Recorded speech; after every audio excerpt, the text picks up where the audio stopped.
All right. Well, good afternoon, everyone, and welcome to the fifth session in the Administrator Forum series. We will be providing these sessions throughout the 2022-23 school year. These sessions are being presented as a virtual conference sponsored by the Illinois State Board of Education and coordinated by Early Childhood Professional Learning, a project of the Center Resources for Teaching and Learning. My name is Kathy Villano, and I am part of the team at ECPL. We welcome all of you here today. A few housekeeping items before we get started. First, please make sure your name is the same first and last name you used to register for this session.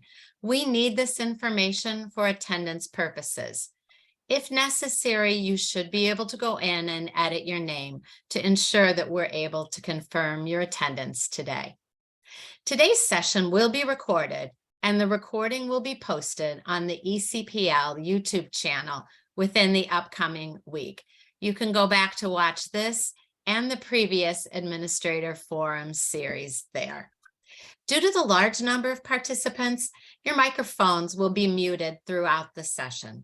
However, the chat will remain open for your comments and questions. Please remain in the session until the end for important additional announcements.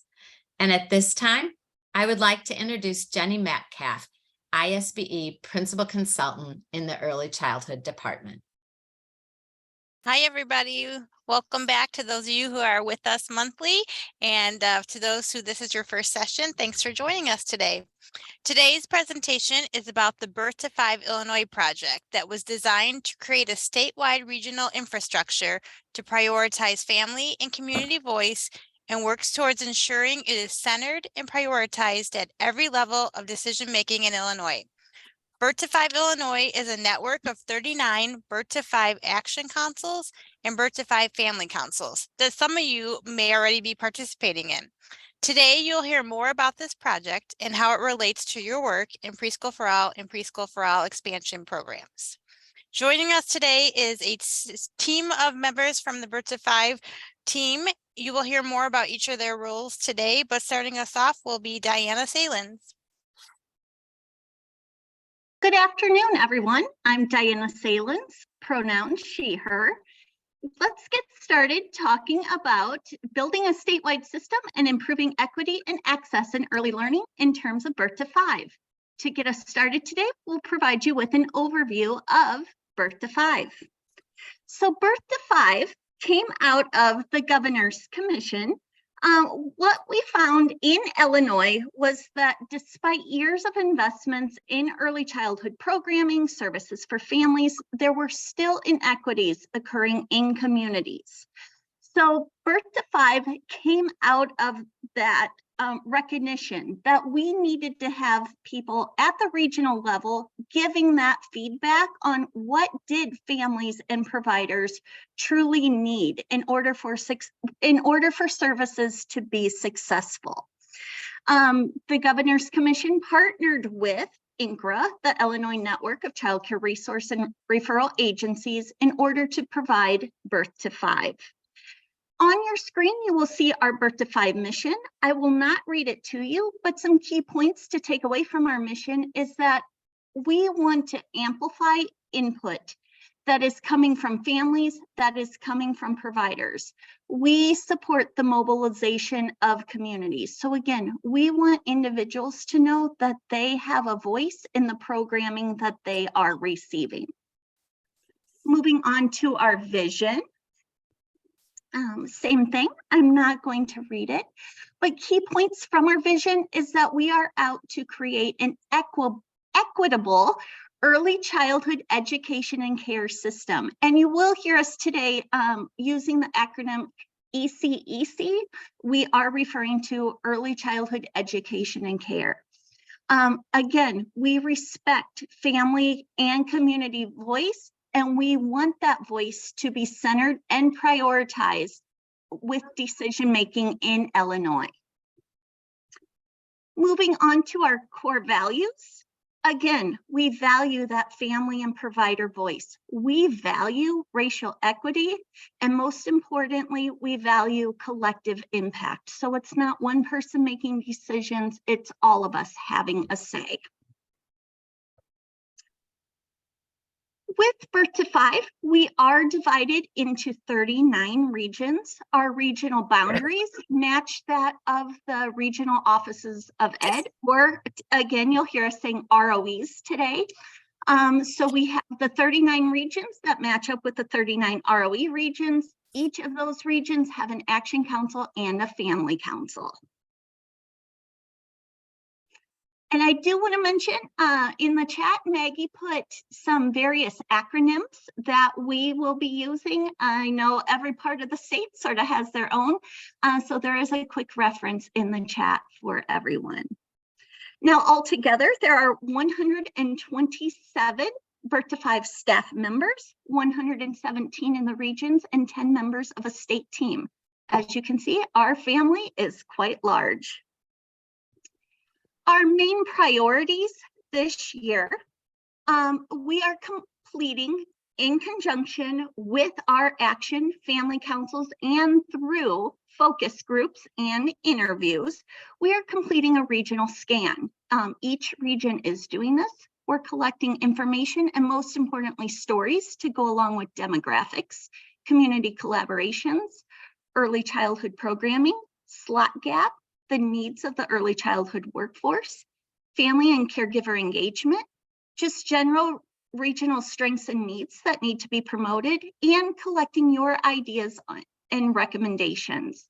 At the end of this presentation today, we will give you information on how you can become more involved with Birth to 5 if you're not already. The information we are collecting for our regional scan is coming from multiple data sources. One in particular is ICAM. All right, I'm now going to turn it over to other members of our Birth to 5 team to talk about the makeup of our regional teams, as well as our action council and family councils. I also want to note, and you are going to find out, all the members that are sharing today all have personal history with PFA, PFA-E, and PI programming, so it's close to all of our hearts. So to kick us off, I'm going to turn it over to Heather to talk about the role of the regional council manager. Thank you, Diana. I am Heather Pruitt. I use pronouns she and her. I'm going to tell you just a little bit about myself and then tell you about my role as a regional council manager. I have lived in Clinton County with my family for over 20 years, and I have worked in the early childhood field in Region 13 for many of those years. So as a regional council manager, I cover Clinton County, Jefferson County, Marion County, and Washington County. Just to give you a little sense of my background and experience with Preschool for All and Preschool for All expansion programs, I'll tell you a little bit about my education and work experiences prior to Birth to 5 Illinois. I received my bachelor's degree from Illinois State University in early childhood education, and then immediately out of college, I began working as a PFA teacher in a childcare setting, and I stayed there for 2 years. After that, I transitioned to a school district where I taught in half-day PFA programs for over 15 years. In that time, while working in the half-day PFA programs, I acquired a master's degree in educational studies from McKendree University, and then I also acquired a master's degree in educational administration from the American College of Education.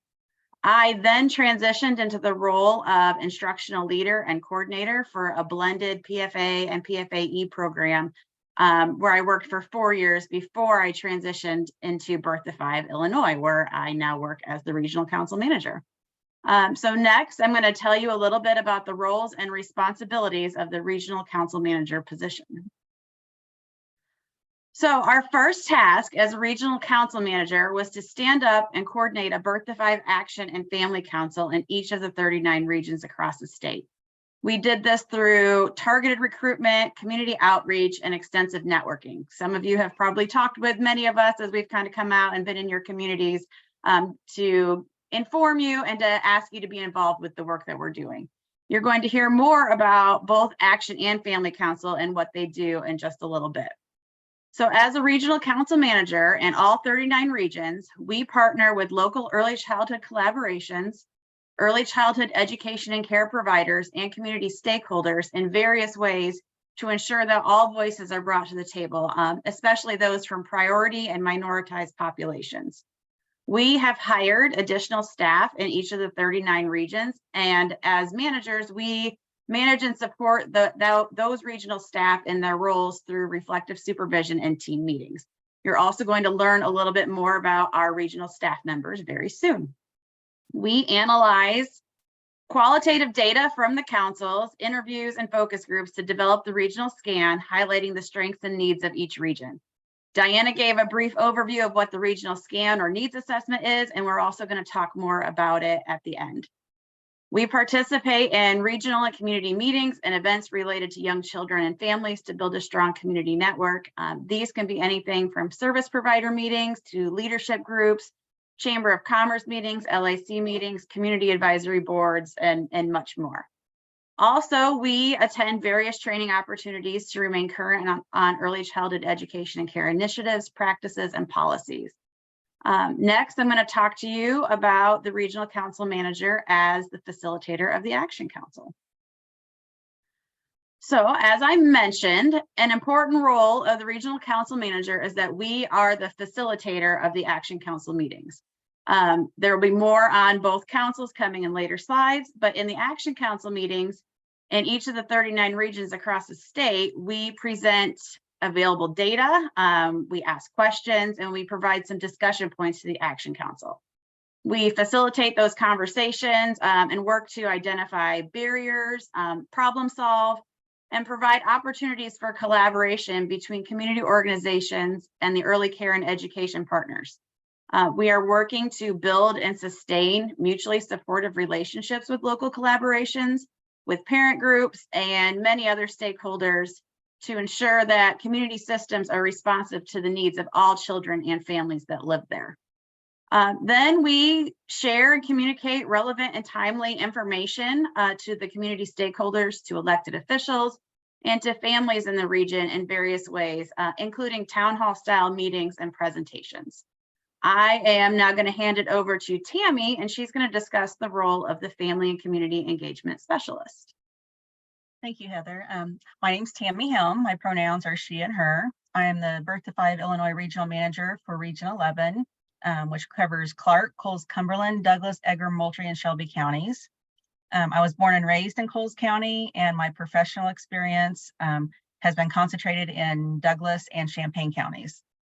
I have 26 years of ECEC experience, including being a licensed childcare provider, a PFA-E teacher, and a Head Start program administrator. I received my bachelor's degree in early childhood education from Eastern Illinois University, and I completed my doctorate work in education policy, organization, and leadership with the focus of diversity and equity in education from the University of Illinois. I do have extensive knowledge and experience with PFA and PFA-E programming, which includes the roles of teaching, being a grant writer, and program administration. And so now that you know a little bit about me, I'm going to tell you about the role of the Family and Community Engagement Specialist. I'll be referring to this as the FACE Specialist moving forward.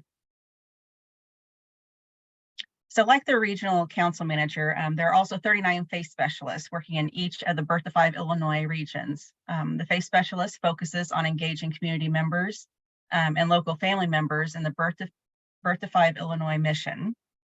And the best way to understand a community and their needs is to get out into the community and to talk to the people.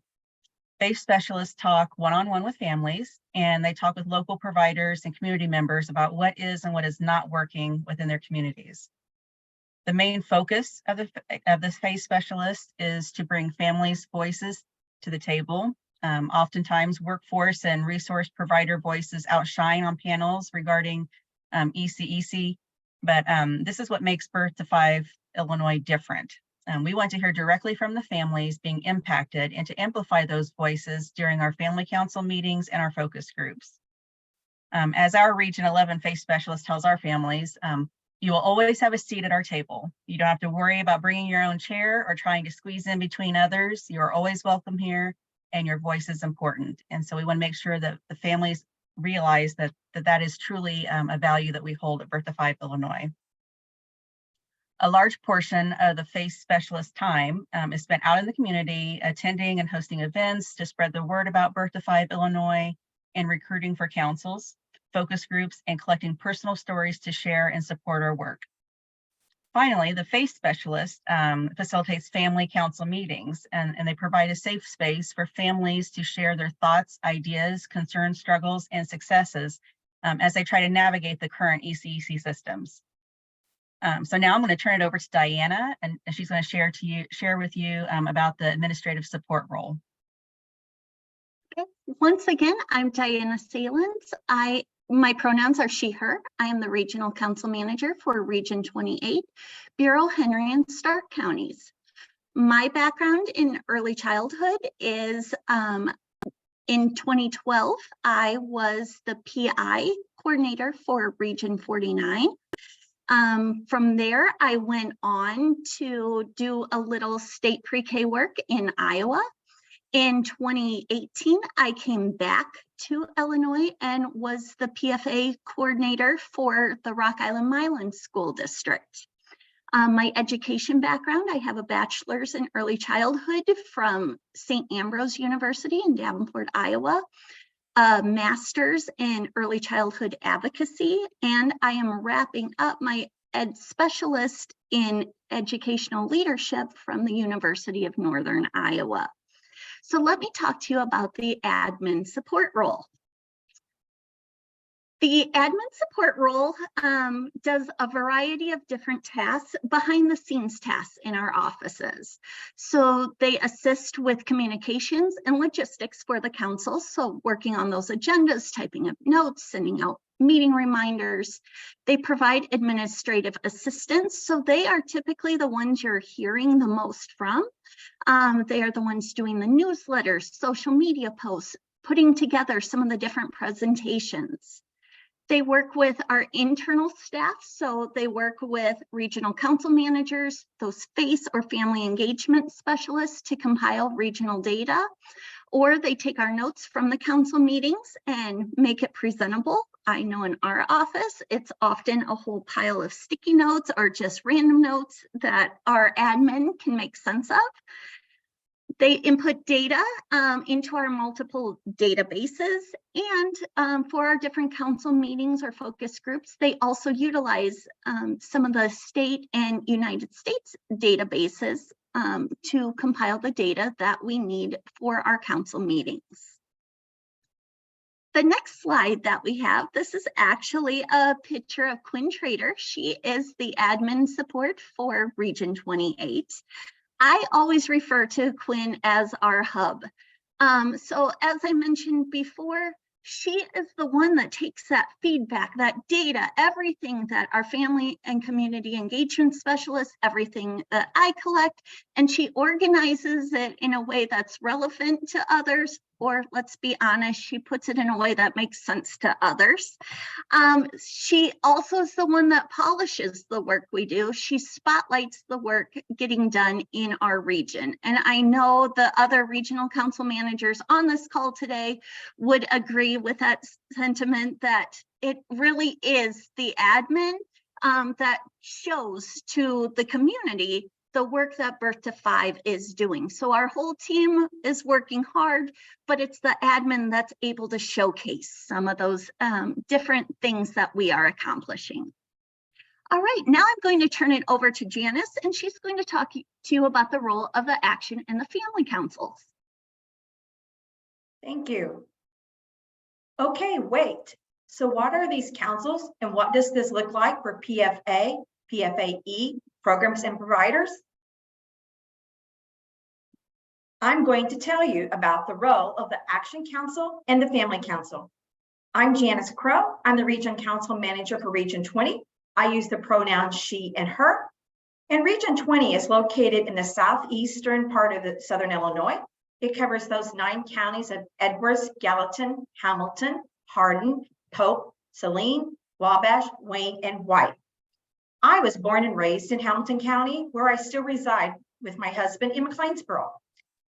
And my work in preschool began in the late 1980s when the school district I was working for, Hamilton County Unit 10 Schools, received the original pre-K grant. So in my school district, I have had various roles. In my 40 years, I've had various roles with Preschool for All. I was a parent of pre-K child, to an hourly child care worker that was caring for the pre-K child, to the director of the child care program where pre-K students would access that wraparound child care either before or after pre-K. I was also an extraordinary care aide in a classroom. I was then the pre-K parent coordinator, and my final role in the district was I was the prevention initiative coordinator, also a home visitor for PI, where I was transitioning the aged out 3-year-olds to the 3 to 5 pre-K program. Through my years in the district, I had assisted in writing them and reading the Preschool for All grant and also the PI grant. And I always try to be a strong support to the administration of Hamilton County Unit 10 schools for the Preschool for All program. Next slide. Birth to 5 Illinois has 39 regions across the state that contains an action and a family council. There was an open recruitment for the councils. Each member of the Action and Family Council completed an interest form. Members were seated on the council through a selection process. This selection process was used to ensure each individual was bringing a different lens, a different experience, representing a different role or sector, and being from a different geographic area in the county or city where they were willing to serve. Each region will have its own cadence for meetings, and that cadence of meetings is decided by the members of each council. The council members are asked to serve either a 1 or 2-year term. A guide for the number of members is approximately 15, but that varies across the 39 regions. The very first ever meetings began just this fiscal year. Councils began meeting at various times from September, while others didn't start to December.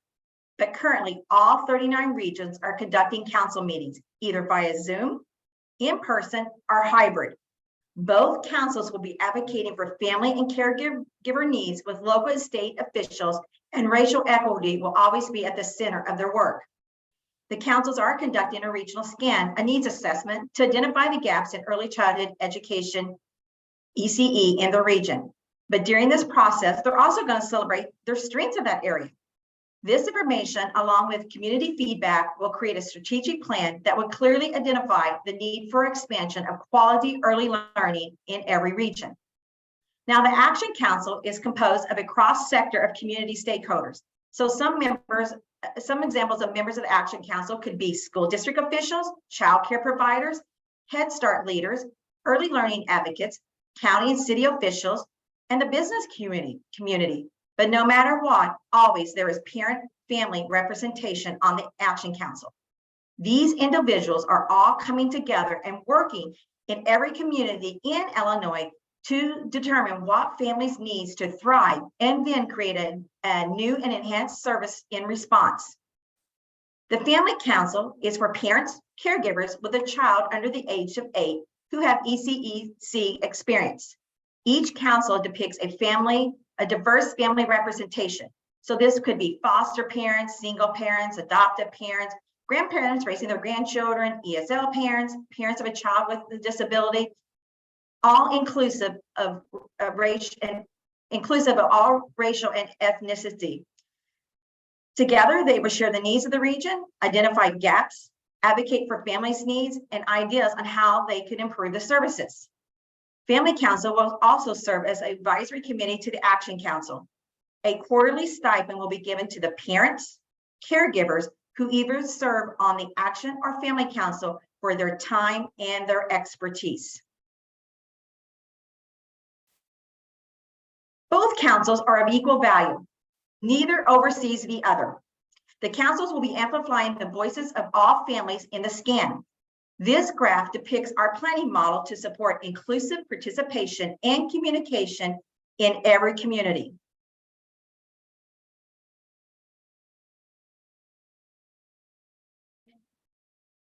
This is an exhaustive list of individuals for the Action Council.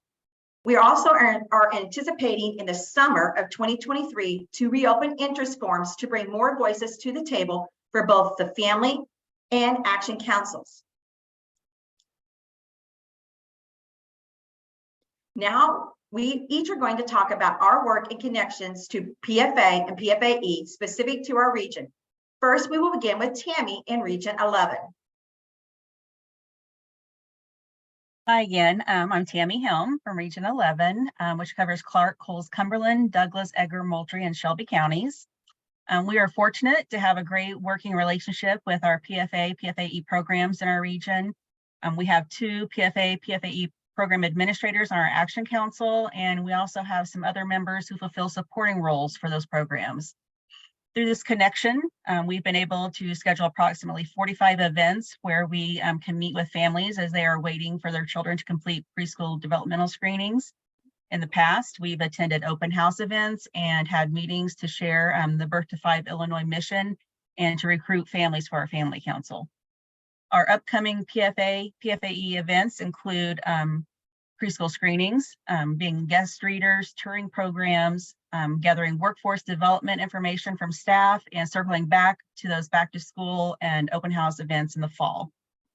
We are thankful for our relationship with the PFA and PFA-E programs in Region 11, and we look forward to working together to improve the ECEC system in Illinois. Next slide.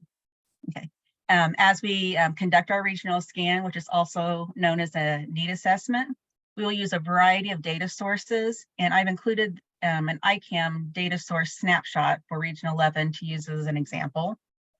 The regional data shows that we have 6 prevention initiative programs, no early Head Start programs.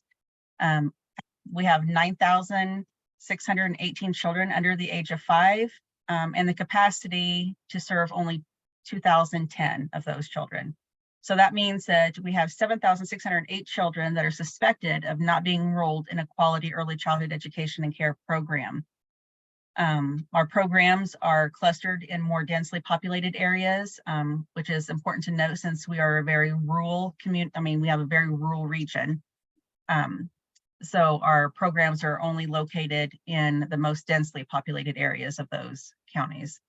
And our ethnic and racial diversity is limited to just a few specific locations, so it's not widespread. So it's important to note that there are vast differences between the 7 counties in Region 11. Some areas have greater diversity, and other areas can best be described as early childhood deserts. And when you think about how different areas can be within a region, it becomes clear that those differences exist throughout the entire state. It is through the regional scan that we can gain a better understanding of where the funding and resources are needed most. The Region 11 Action Council is currently working on analyzing quantitative data from a variety of sources and collecting qualitative data from families and community stakeholders as we complete a regional scan that'll be used to make recommendations for the equitable distribution of ECEC funding and resources. Our work so far has included identifying that the current child care slot gaps are likely due to workforce issues, with some citing that qualified staff are needed to open existing classrooms that are unable to serve children right now due to staffing. There's transportation issues that have been identified as a barrier for children to attend programs. And those issues stem from having a lack of certified bus drivers, costly bus repairs and maintenance, and low wages for the drivers. There's also a dire need for infant and toddler care throughout the entire region and full-day preschool programming options. Douglas and Clark counties both have projects in progress to address this need in their areas. And so before I turn this over to Heather, I wanted to leave you with a final thought. I'm passionate about this work because of the issues that I had 30 years ago as a parent and a provider still exist today. And if we're going to change the early childhood education and care system, it's imperative that we have input from those impacted by the current system. This is exactly what Birth to 5 Illinois is doing. We're driving change from the bottom up to ensure the equitable distribution of funding and resources throughout the state. And now I'll turn it over to Heather so she can tell you about their work in Region 13. So once again, I'm Heather Pruitt. I cover Region 13, which is Clinton, Jefferson, Marion, and Washington counties.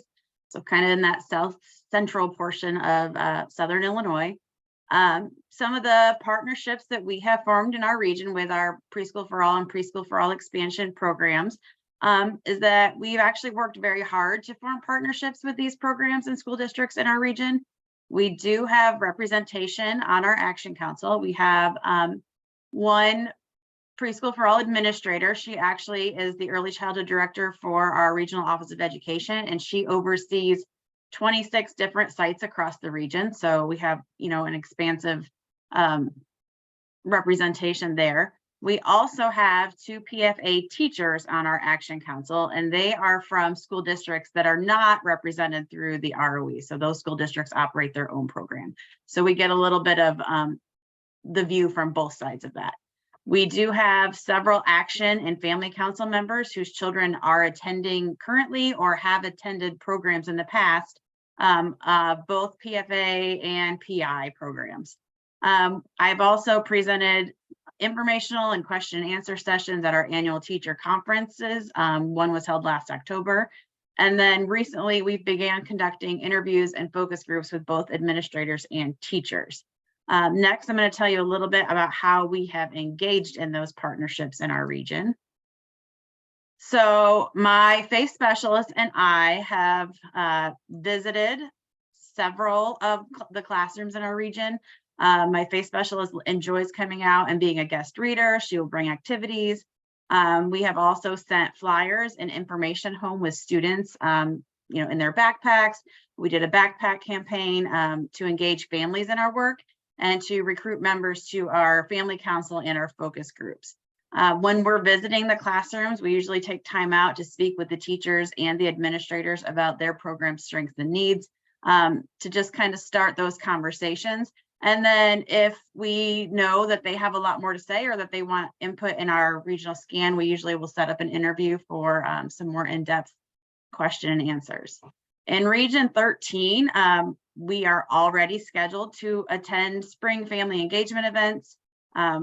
We have a lot going on right now. We're also planning to attend many spring screenings across the region. We have our first round of spring screenings started this week already with February 7th, and they carry all the way through till April. So as many as we can get to, we're planning to set up a table, an information station for families. We want to collect family stories, and we want to engage parents in focus groups, and if they have a story to tell about their experiences in accessing, not just PFA and PFA-E programs, but also childcare, early intervention services, birth to 3 services, anything that they might have information to provide to us. And then we're also continuing with focus groups and interviews to collect information for our regional scan. So now we're going to take a quick look at our data snapshot for Region 13, sorry.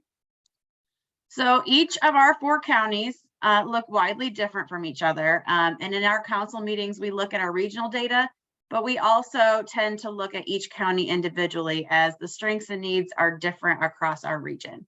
So Mount Vernon is in Jefferson County. That's our largest populated city.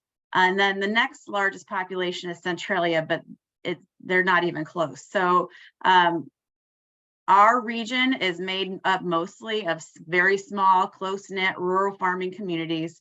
In those communities, we've identified that of the 9,203 children that are 5 years and younger, over 4,000 of those children are currently living at or below the 200% federal poverty level.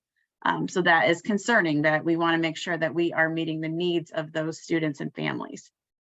Through our council meetings, we've also identified that our capacity to serve children does not accurately reflect the enrollment in these programs. So the little snapshots at the bottom here show you the number of sites and the proposed capacity for those sites. But we have identified that even though many of those programs have capacity to serve that number of children, they are not currently serving that number of children. That enrollment is vastly different from capacity for various regions.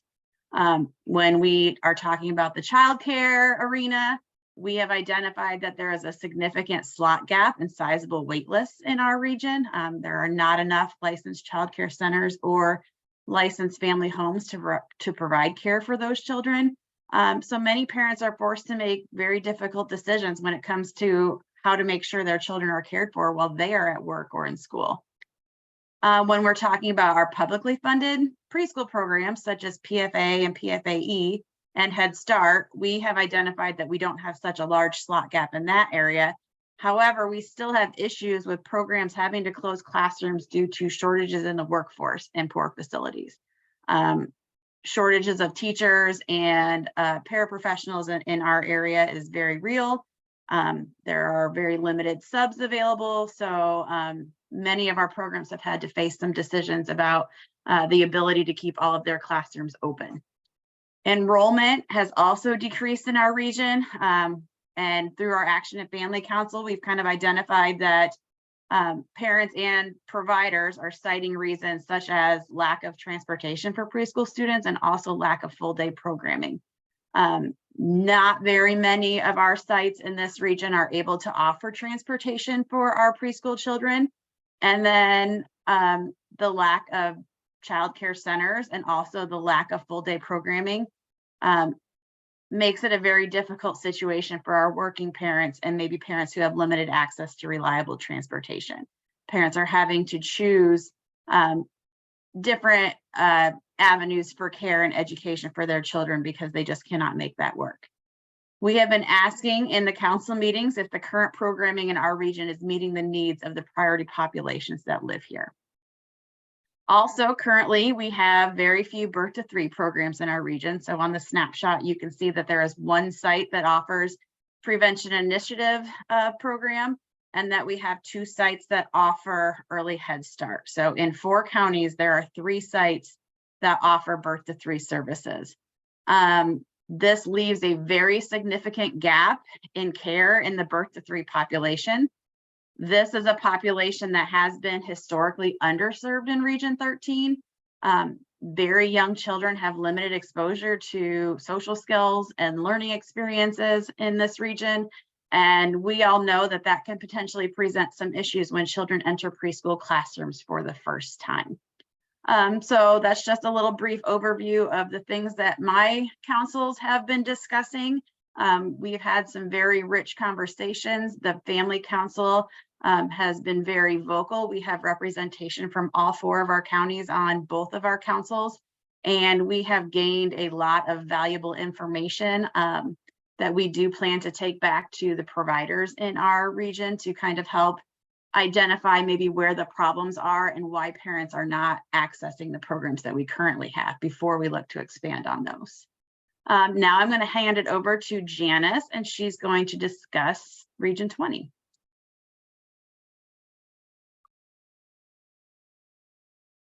So hi, once again, I'm Janice Crow, and I'm the Region Council Manager for Region 20. That's those 9 counties of Edwards, Gallatin, Hamilton, Hardin, Pope, Saline, Wabash, Wayne, and White. So what is Region 20? These words were taken from a Jamboard. Members were asked to describe Region 20. We live in a farming town, low crime, supportive, close-knit, limited diversity, small, rural, limited resources, lack of industry, conservative, lack of licensed daycare and preschool options, lots of churches, underserved children, geographically challenged, little public transportation, forgotten area of the state, but a great community. In Region 20, our Action Council membership has 14 members. We do have a pre-K teacher, an owner of a childcare facility that has an ISB pre-K program in it, an assistant principal, and a superintendent. So during our Action Council meetings, the members have been assisting and presenting information on the regional scan topic. So through this process, networking is happening amongst the members.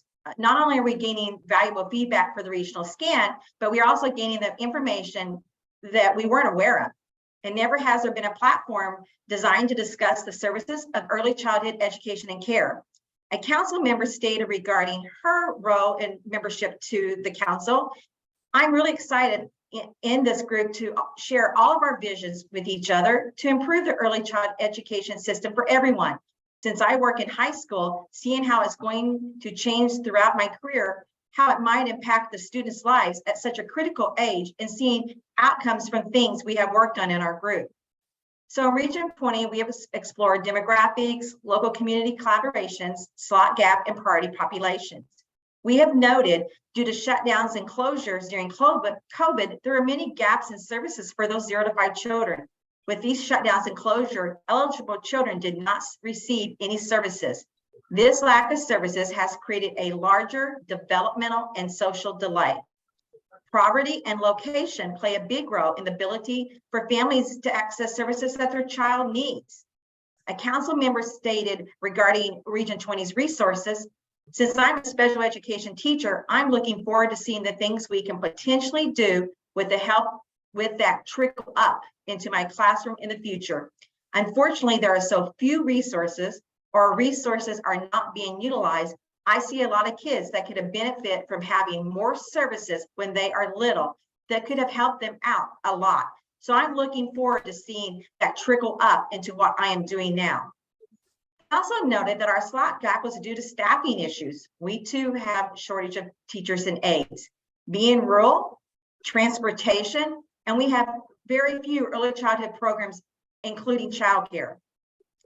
In addition to the great work of the councils, and Region 20 has come alongside at family events. We've been tagging along at family outings for Head Start and Early Head Start. We have been part of Prevention Initiative Parent and Child events, as well as some pre-K family events. We've been going from pumpkin patch, fall visits, open houses, to being at community events for multiple counties. We are very excited to be part of the Parent and Caregivers Empowered PACE, Pumpkin in the Park, in the fall. This covered 4 of our 9 counties, and over 250 individuals attended.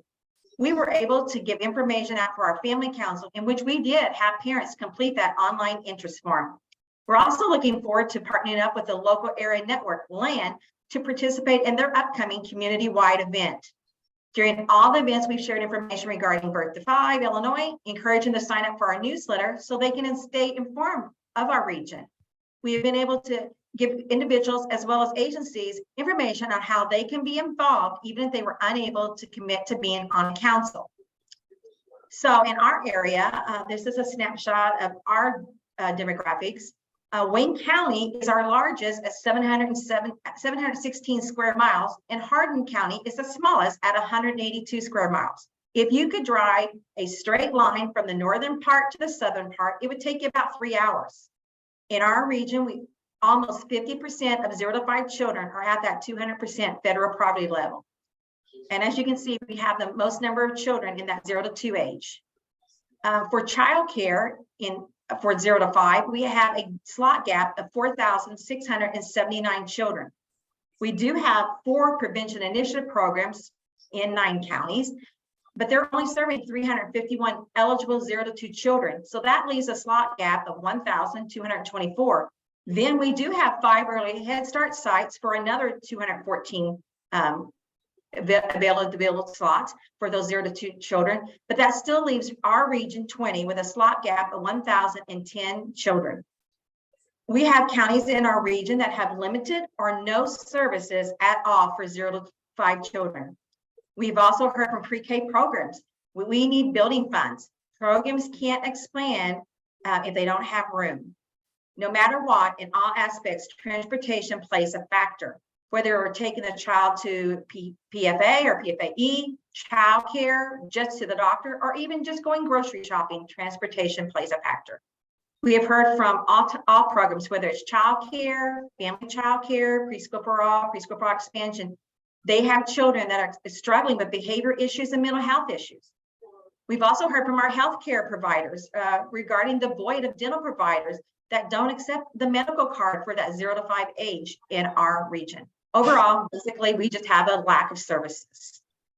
So here is a final thought from a council member about our services. I think our community and even society in general undervalues the importance of early childhood services and care. Because we are in a more isolated area, many people do not see how these services could really enrich a child's learning and give them a better start in life, and also help to alleviate some of the burdens of parents for them to have those services readily available to them. I don't think society understands as a whole how important these services are to children from the moment they are born. And now I would like to turn it over to Diane for Region 28. All right. So again, I'm Diana Salins. Region 28 covers Bureau, Henry, and Stark counties, hog capital of the world, and again, a very rural region. There's many things we have done in the short time we've been together, and keep in mind, many of our offices did not open until late summer, early fall. So my office in particular did not open until October 3rd. So in this short few months, some different things we've done to support Preschool for All include in October, I presented at the Region 5 Head Start Conference in Chicago. I presented on, as a result of my background with some different PFA models and partnerships, I presented on different models on how PFA can partner with Head Start childcare assistants to create those wraparound services for children and families. So it's no longer picking one format for preschool services, how we can all work together and benefit each other. Like those that went ahead of me, we do have PFA representation on our Action Council. Our regional superintendent serves on our Action Council, and actually I will be meeting with her and our Action Council team at 3 o'clock today. Additionally, we have 2 PI programs represented on our Action Council as well. We collaborate very closely with the different programs that are represented on our Action Council. So for instance, our PI program, we have their flyers, they have a stack of ours. We know, especially in the spring and fall, we cannot make it to every single event that's out there. So in our region, we have a divide and conquer perspective. So whatever we can make it to that our partnering programs cannot make it to, we take their flyers and promote their services. Likewise, they take our flyers with and promote our services at the events they go to that we cannot make it to. There has been so many cross referrals that have gone on this year. It's been amazing. We are in the process in our office, our FACE specialist and I are visiting all of the PFA programs, all of the early childhood centers. We're trying to get to know every program on that individualized level. Something I also want to share about my region, prior to Birth to 5 starting, we did not have any formal collaborations. So our PI programs, our PFA programs, our Head Start programs, everyone was working in isolation. They might hear different things about services that were being provided within the region, but did not have that opportunity to formally meet with one another and say, hey, this is what's happening. So as a result of the Birth to 5 Action Council, we still have that opportunity for the program each other. So let's move on to some of the data for our region. So just like everyone that went ahead of me, Region 28 has not found that magical way yet of making sure every child that wants services can receive the preschool and early childhood services that the families desire. We are hoping, as a result of our Birth to 5 work, though, we can expand access to services. Currently, about 50% of the students in our region are receiving some form of preschool programming prior to entering kindergarten. Just like those that went ahead of me, transportation is a significant need in our region, primarily for working families, how to get students, families want to get their students involved in state pre-K, but it's how do I get them to before and after school care when I work full time. Now, I do want to mention when the regional council managers bring up that this is a need, we are not scolding anyone on this call. Again, we all come from that PFA background. We know how hard it is to make that call. Back in July, right before I started with Birth to 5, I had to cut busing services for the PFA program that I was with. I know how hard that call is to make, how much we want to serve those children, and typically the children needing the busing services are the children needing our programming the most. So again, this is not, when we bring up transportation or some of these other needs, it is not a scolding. Instead, it is we are collecting the data to help support everyone on this call to help make PFA services stronger in our communities, to help provide that data, qualitative and quantitative, to support all of you. In our region, another concern that has come up, a little different than what some of the other regional managers have mentioned, is in the last round of competitive funding, many of our school districts lost their PFA grants. So where some districts are looking at how can we expand PFA services to serve more children, many of our school districts are looking at how can we bring back that program to our community that is so desired. So again, Birth to 5, all of our regions, we're collecting that data to, again, help support programming and get the services that we are all begging for. All right, I'm going to turn it over to Heather. She is going to wrap up our presentation today, and she's going to explain how, if you're not already involved, how you can become involved with Birth to 5. So take it away, Heather. Thanks, Diana. So I'm going to speak for just a few more minutes on why you should get involved and also how you can get involved in the work that Birth to 5 Illinois is doing in your region. So when we are compiling information for the regional scan, we want to develop an accurate needs assessment for every single region. But in order to do that, we desperately need your help. We know that the data that we have to share with you only tells a portion of the story. Also, the data that we have is often a little bit delayed. It can sometimes be 2, if not 3 years delayed. The data that we have tells us the capacity to serve the children in each region, but we also need to look more closely at, let's say, the population versus the capacity versus the enrollment. As I mentioned when I was speaking about my data slide, the capacity definitely does not reflect the enrollment, and that we still have very sizable gaps when we look at that population, especially in the area of childcare. Are there populations of students and families that are still unable to access your programs due to various barriers, such as transportation or limited slots? Do you have a wait list to get into your programs in your region? Are your programs at full capacity? We are also looking at the effects that workforce plays into the programs in each region. Do you have enough staff to maintain or expand your current programming, or are you dealing with a shortage or lack of qualified candidates?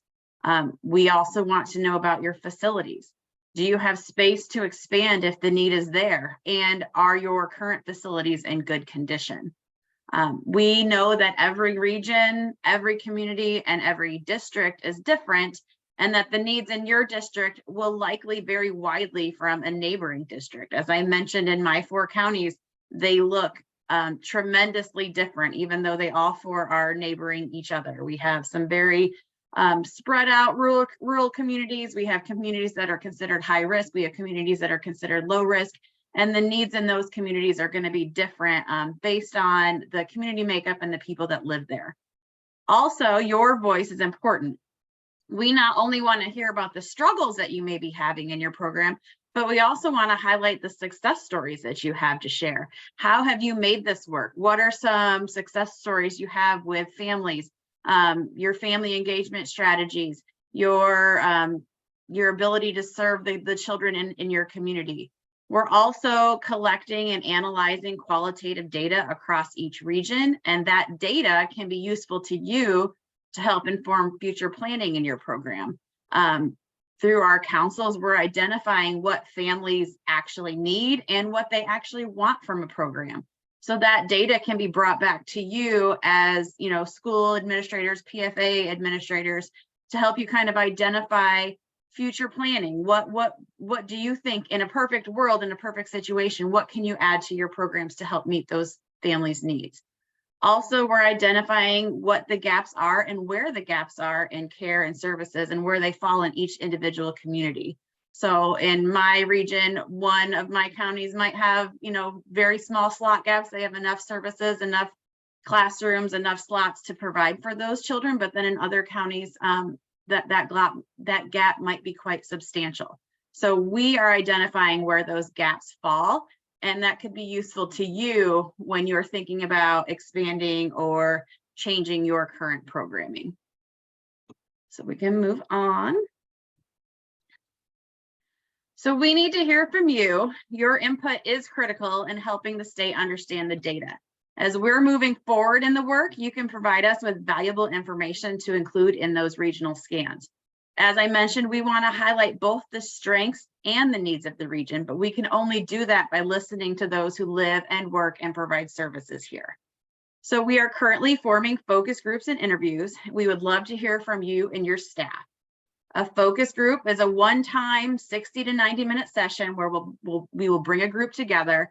We may present some brief data, ask some questions from the group, and then gather information to use in those regional scans.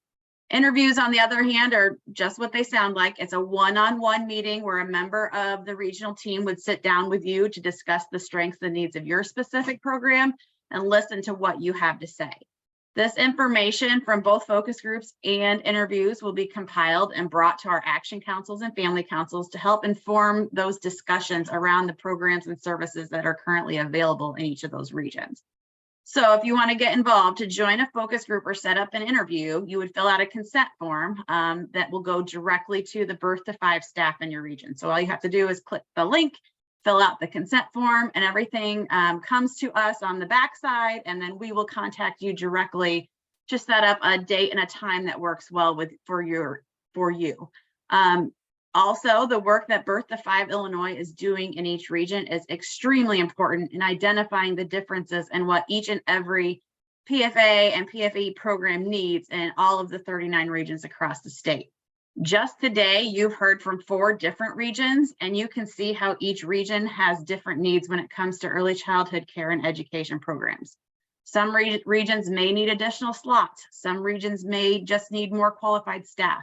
Some regions need a real transportation solution, and some regions may need to improve or expand on their current facilities. This information is all critical in helping the state truly understand the data that's presented in each region. So next, I'm going to talk about a few ways that you can get involved in this work. So first, if you have not been in contact with your regional Birth to 5 team, you will need to start there. There is a statewide Birth to 5 Illinois website, as well as websites for each individual region. And on that website, you can fill out the contact us form to get in touch with your regional team. Next, I already mentioned joining focus groups or signing up for an interview. I believe Maggie's dropped the consent form link in the chat. All you have to do is fill out that form, submit it, and it will be directly sent to the appropriate regional staff who will then contact you to set something up. There is a statewide newsletter that will highlight the work that is being done at the state level. And also each region has a newsletter that will highlight the work that is being done locally. So there's a link to subscribe to the state newsletter and the regional newsletter on the Birth to 5 Illinois websites. You can also follow us on many social media platforms. Many regions also have a Facebook group to help you stay informed as well. These groups are public and you can do a quick search to get you there. We are also working to collect family stories. We want to hear from as many families in each region as possible. There is a link that you can read through the family stories that have already been collected on the Birth to 5 Family Stories site. And also, if you know of a family who may have a story to share, whether it be a success story or a story of their struggles, they can submit their story to be published and shared to our platforms as well. It is really important that we hear from those families who not only have struggles with accessing early childhood care and education in each region, but also those success stories, what has worked for them. We kind of want to hear it all. So it's very exciting that we're giving these families a chance to share their voice and that we're sharing it widely as possible. Thank you so much for listening to all the information that we have shared with you today. And now we're going to shift to our question and answer segment. So if you have a question, you can please drop it into the chat, and I'm going to turn it over to Maggie, and she's going to lead us through our question and answers. Good afternoon, everyone. Thank you so much for being with us today. My name is Maggie Kohler. I use she and her pronouns, and I'm the communications manager for Birth to 5 Illinois. So we would love to open it up for questions. I am here, as are our regional managers. Please feel free to use the chat if you have any questions you'd like to enter, or if you would be more comfortable coming off mute, we can arrange for that to happen as well.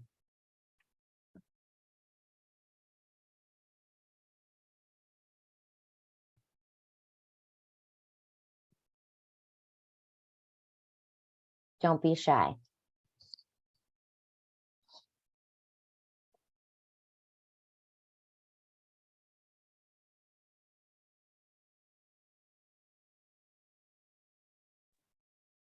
I guess I'm wondering, as all these action councils complete their scans, I too am part of an action council up in Lake County, which is in northern Illinois, very different landscape.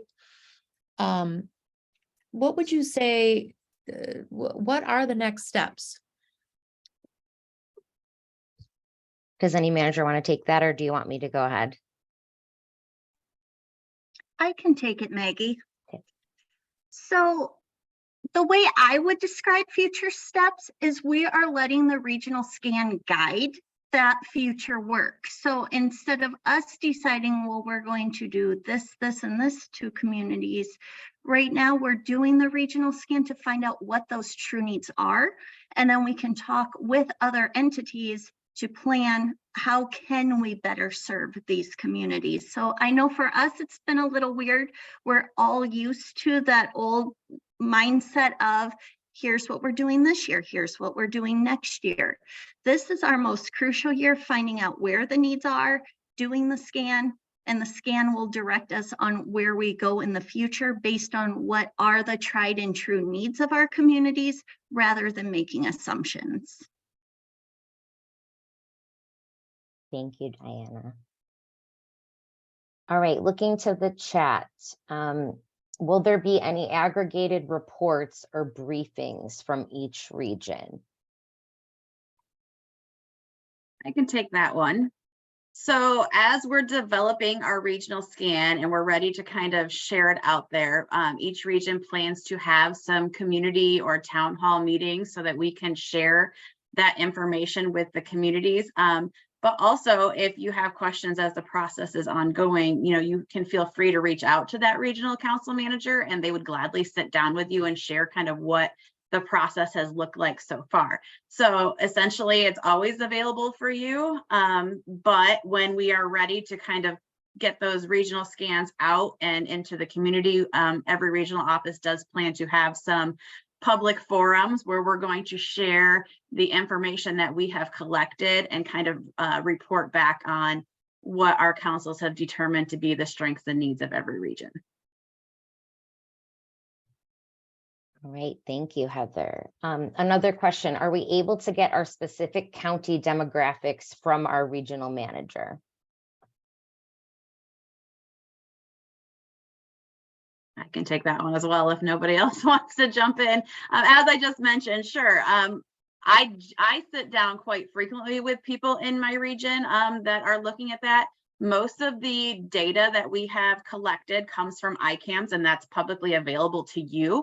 But if you want more information on the kind of the qualitative data and what we're hearing from people in our community, you can definitely set up a time to sit down with your regional council manager and go over some of those data points.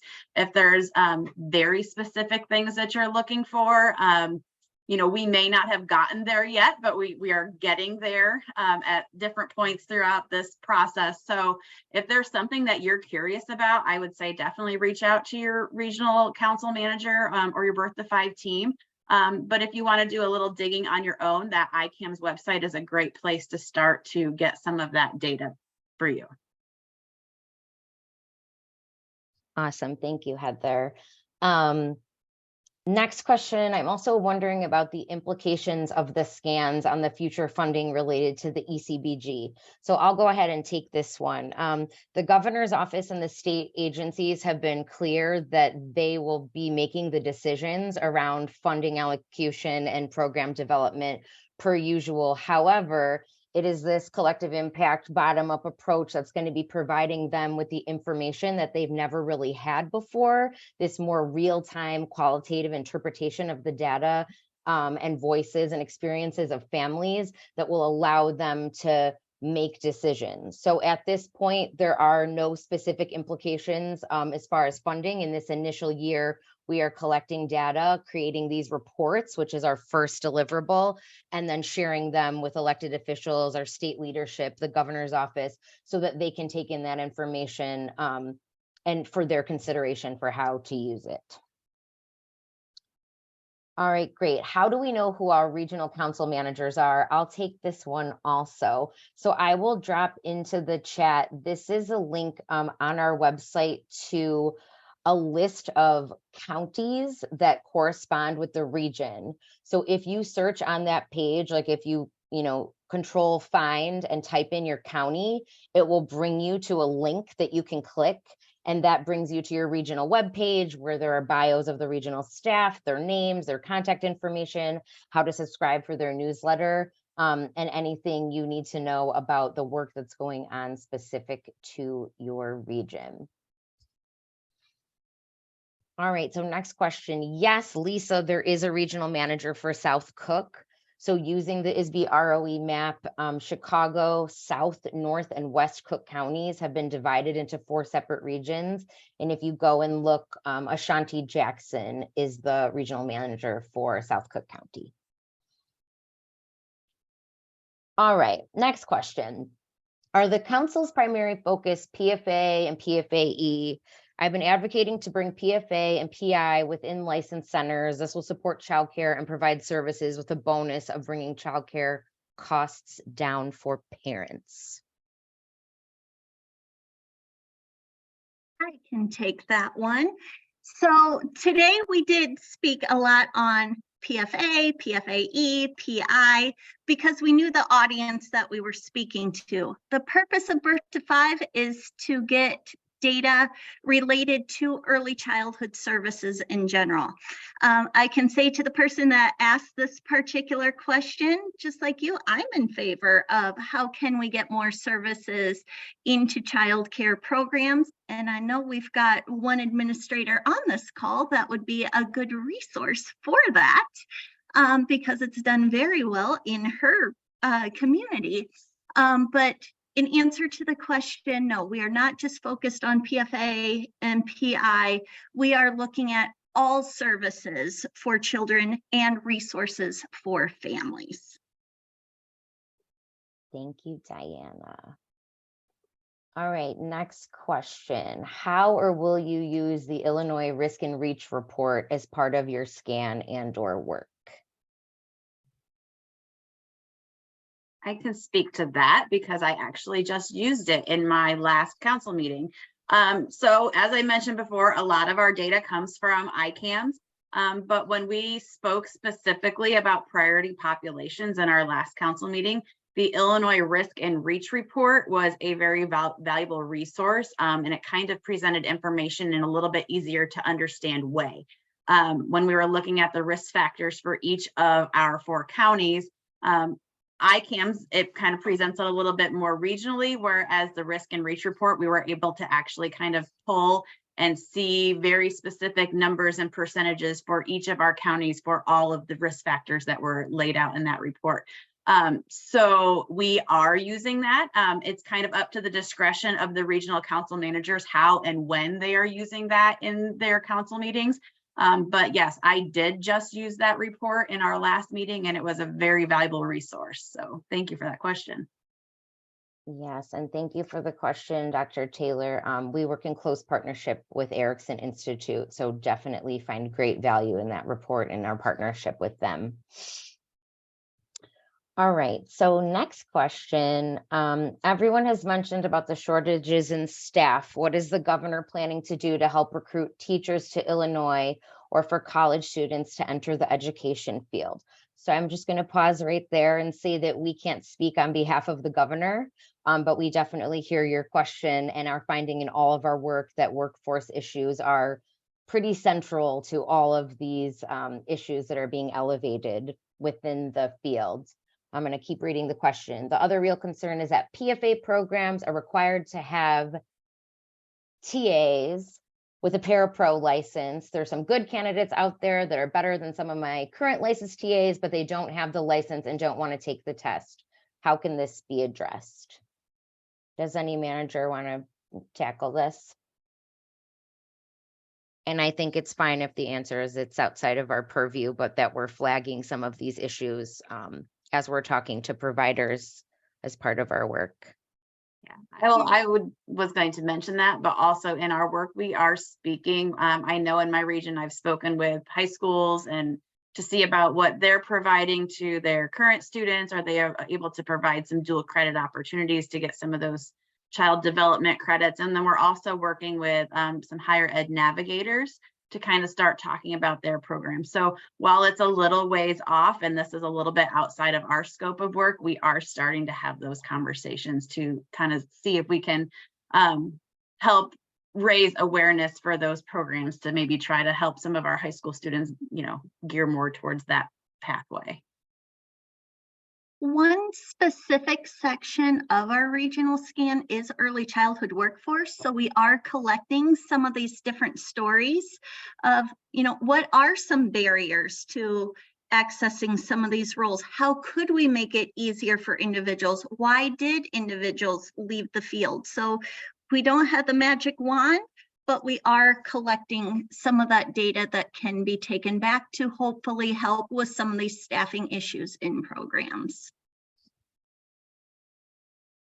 Thank you. All right, next question. What are some ideas for gathering more family council members? I have an area in need and my families do not seem too interested, which is unfortunate.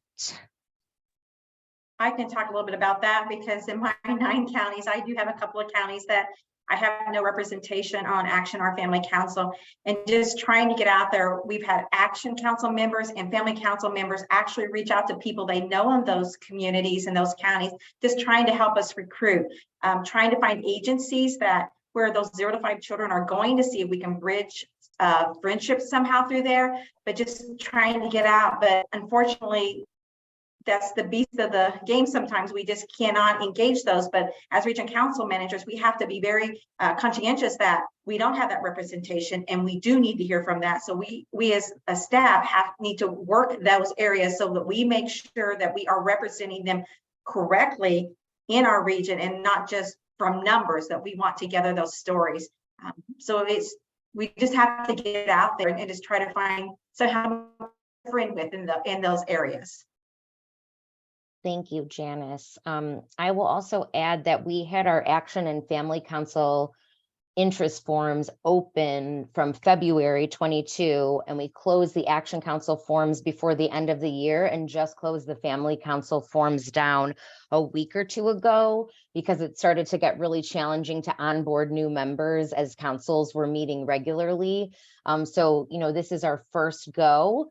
And we have folks at the table, but again, as some of the managers mentioned, in the summer, we anticipate reopening the interest forms so we can again diversify, bring more voices to the table, see which members who are already on want to stay longer, which want to step down, so we can continue to kind of bring more voices in. So definitely appreciate the question and know that strategies are underway for how to do deeper outreach in community as we kind of get through the regional scan and then deepen the work across the state.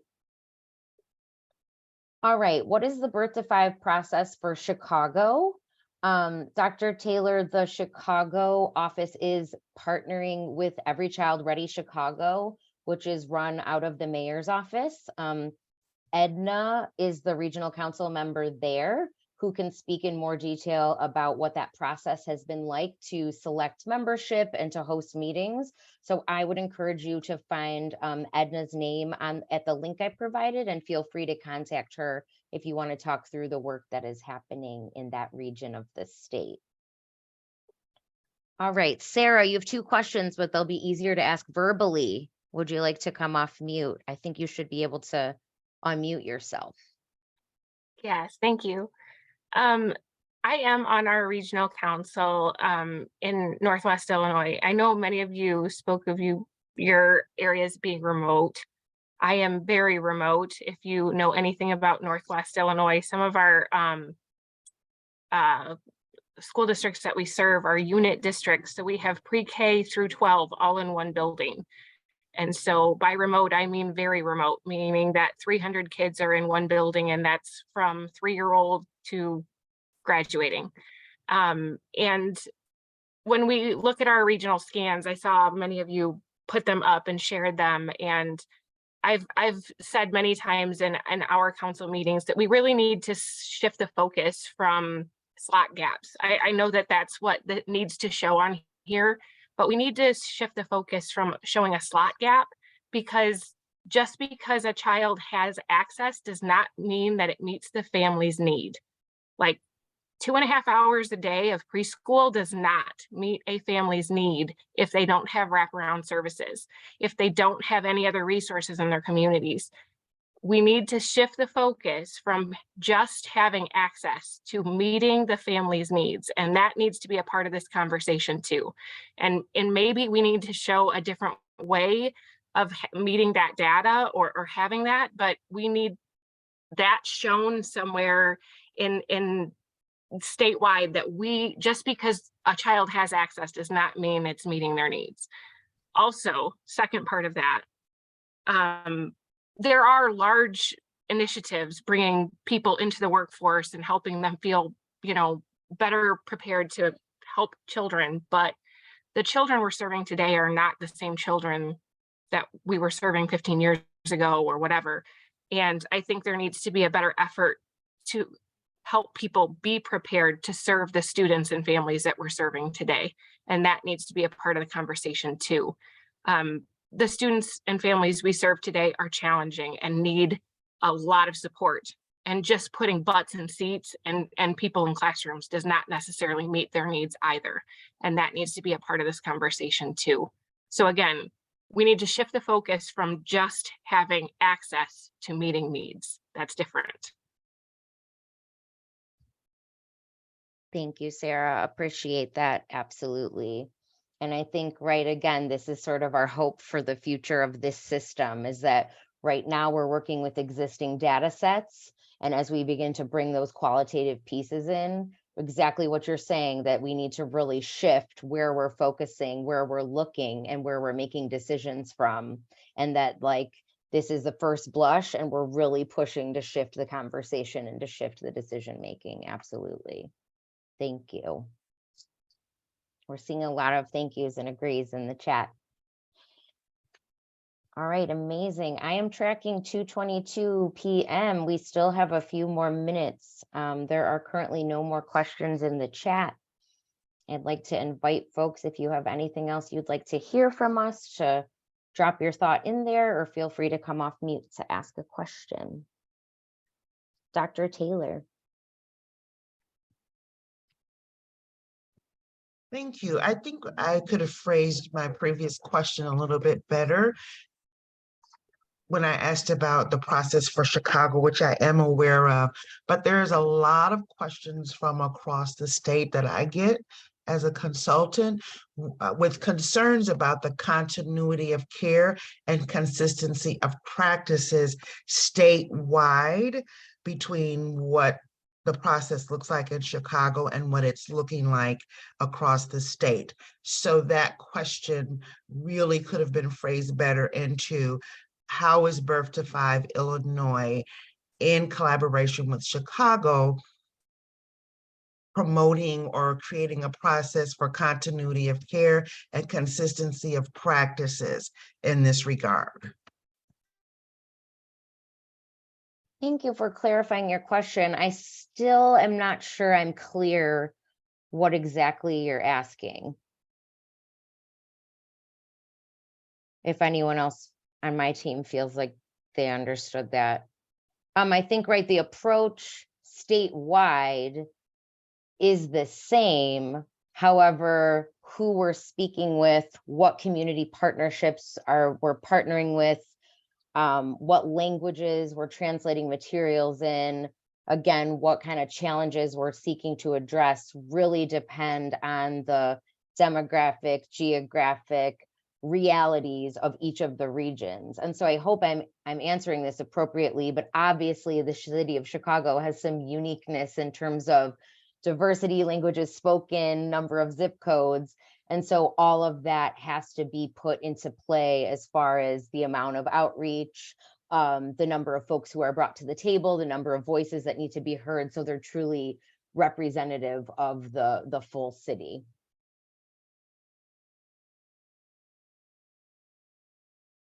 Does that answer that?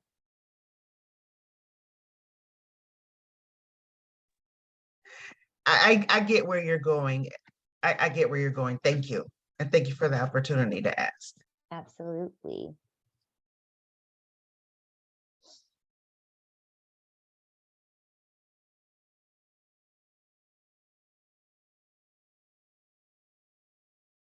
Any more questions or wonders?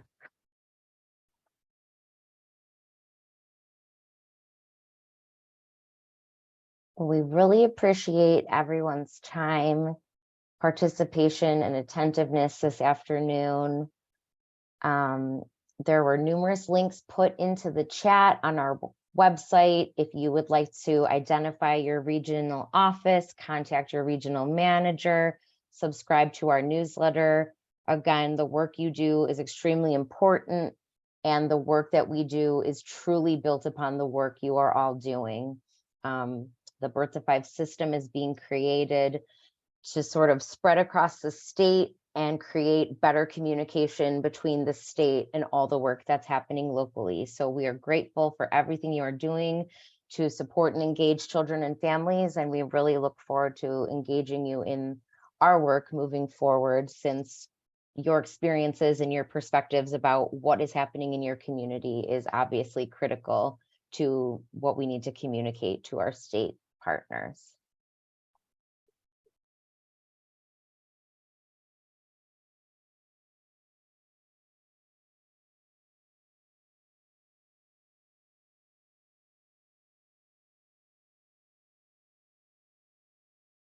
Susie, do you have any final announcements? Oh, she just puts them in the box, chat box.